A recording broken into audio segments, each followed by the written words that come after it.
casada e tem filhos pra criar, e o seu esposo é o meu maior amigo.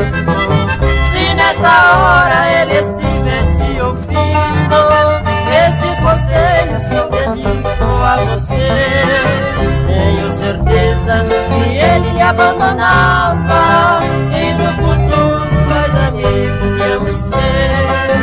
Ouça, mulher, o conselho que eu lhe dou: seja sincera e não traia o seu marido. Os seus carinhos são incertos para mim, porque na lei eu já sou comprometido. Se eu te amar, também serei traidor, e pra evitar então eu vou te esclarecer.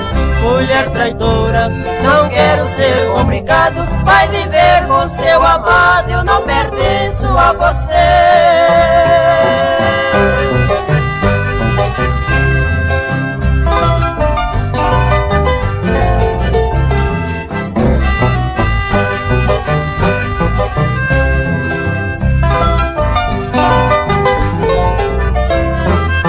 Ouça, mulher, o conselho que eu lhe dou: seja sincera e não traia o seu marido.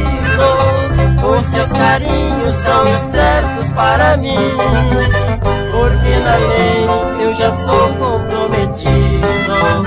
Se eu te amar, também serei traidor, e pra evitar então eu vou te esclarecer. Mulher traidora, não quero ser obrigado, vai viver com seu amado.